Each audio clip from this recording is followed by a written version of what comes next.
Hey everybody, Karyn Bryant here, kicking back with David Onama, fresh off his victory at UFC 309. You are on a tear. How good did that feel win this past Saturday? It feels good, man. It feels real good. Just being able to compete at MSG in New York City. I always wanted to fight in New York City, and yeah, and it happened. So it was a crazy week for me. It's been a really crazy week for me. Just fighting New York City, like it's crazy because I wanted to fight in December, but they offered me that, so I couldn't turn it down. Well, and part of the week was crazy too, right? Because if I'm understanding this correctly, like when you took off on your flight, you didn't have an opponent, right? Because you were supposed to fight Lucas Almeida and he had to drop out, so you literally had to kind of get on and hope that you had an opponent. Yeah, literally, that's what's called how it was. I just got on the plane with no opponent, and my coach is like, just stay ready. I'm just gonna find you somebody.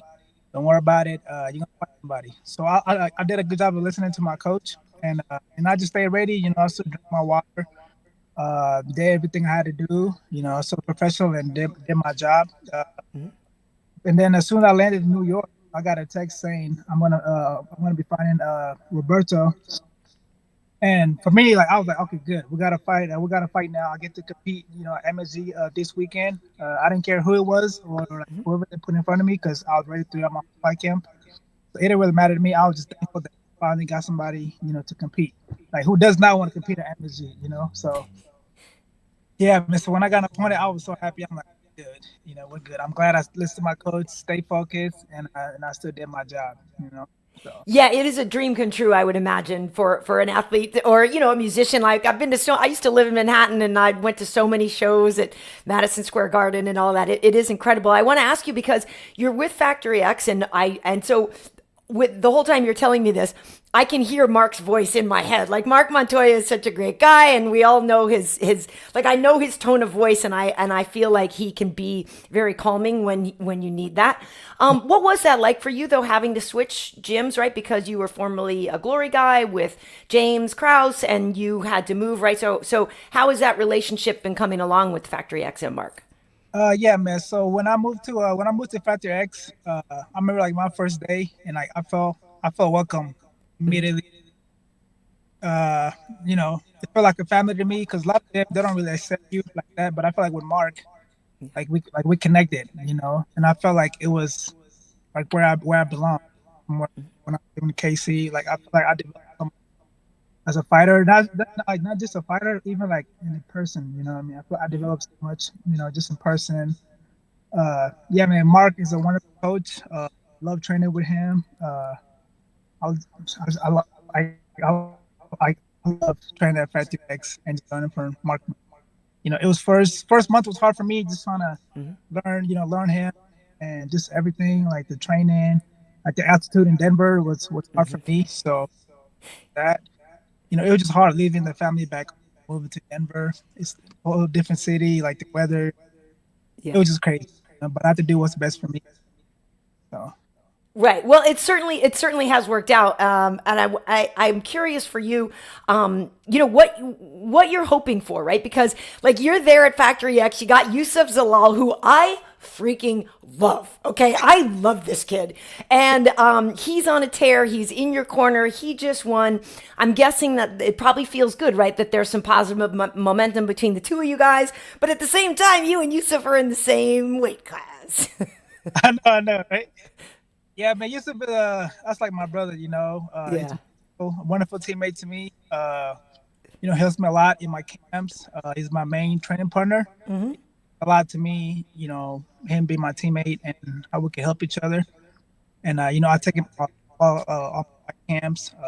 Like I said, man, he helps me a lot. So, he's doing big things. He just fought in Canada, got a huge knockout. I just got this huge W, like I feel like me next big thing in the 45, division. Like we're like literally on the radar. Like we're doing big things, and it just means a lot to me, calling my teammate.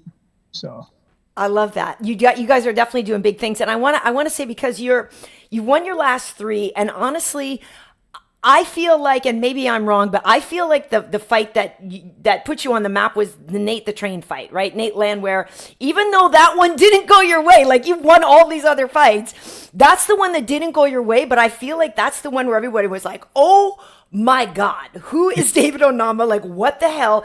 And then you've just continued those kind of fights where, like, I feel like being your fans love and hate you, David, because you give them like nearly a heart attack every time. You're like, "Oh no, he's done. Oh no, oh, he just won the fight." Like, what is that? Where does that come from? And would you agree that that Nate the Train fight was the one that maybe started to make people pay attention to you?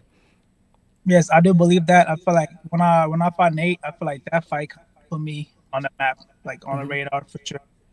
Yeah, man, Nate.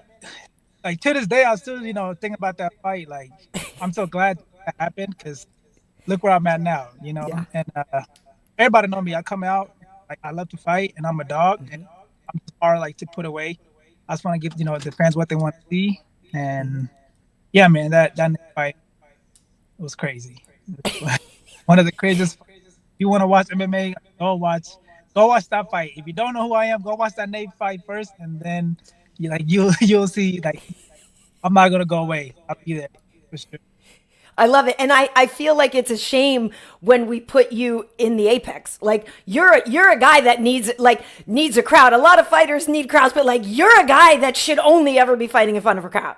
No, literally, I totally agree. Like the fans, like what's called my guy pulled out and not have like a replacement. Like all the fans were like, "Yo, are you still on this card? Please, like, fight somebody. I hope you get on this fight, fight, for my mental mental health or whatever." Right? Like, man, I ain't got nobody yet, but if I do get somebody, I'll keep everybody posted. And once I got, I'm like a fan favorite. People love it. I'm like fight card. So it's like everybody want to see me excited, and I love that. So like you said, I feel like I should always fight with the fans, not the fans.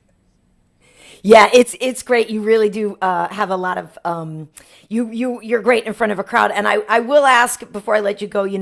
We know you come from Uganda, and obviously that's a long road to get to the UFC and to get to Madison Square Garden and have your dreams come true. And I don't want to generalize, but certainly it does seem like a lot of the fighters that we have seen from Africa are so hardworking, so dedicated, and so good at the same time.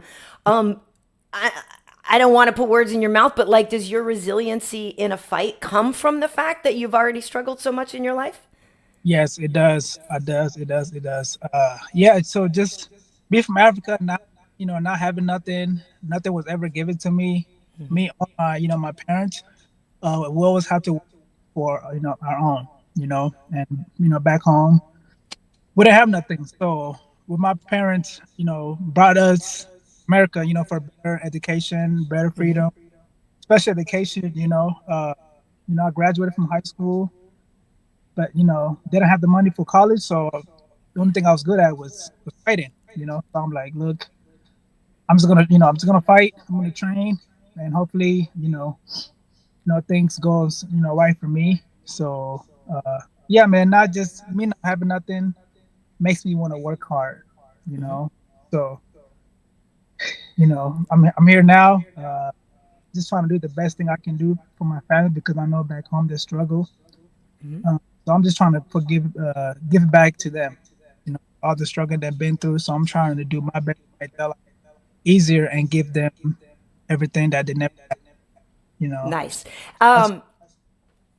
Yeah, no, that makes sense, and that's very honorable, and you seem to be succeeding at that. So it's great to see. Last question for you. I had a conversation with Temba Garimbo. I live near this part of Los Angeles where there's it's like little Ethiopia, right? So there's all these Ethiopian restaurants and all this good stuff. So I went out there the other day. I was with a friend and we had some great food. But Temba was telling me, I want to say salag or salga, or why am I missing? There's one dish that he makes, and it's like the beef stew, and it's like a traditional thing that he would eat. And he was like, "Oh, I can't wait! I'm going to refuel on this before the fight." And I'm forgetting what it is. But do you have a traditional thing that you like to eat before your fights or anything like that? Or is there anything like a taste of home or anything that like fires up your DNA? Yeah, like before, after my fights, I like to eat like traditional. It's like fufu with like peanut butter soup. So I Uh-huh. like to eat. Everybody's kind of different, with the dish. But I like to eat Right.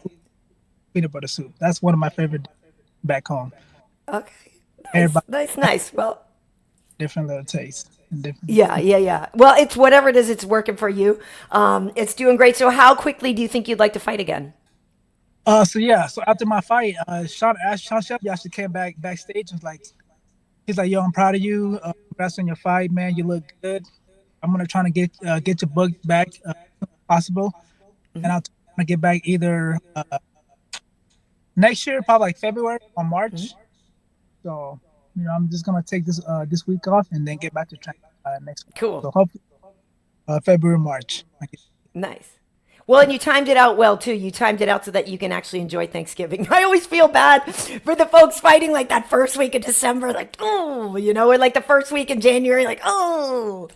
Yeah, but Yeah, good. it's Thanksgiving and Christmas money, so that's covered. yeah. So Nice. I love it. Well, congratulations on the win. Your third in a row. And yeah, like you're just so entertaining to watch. Everybody knows that now. So yeah, congratulations, David. And thanks for kicking back today. thank you so much for having me. Thank you.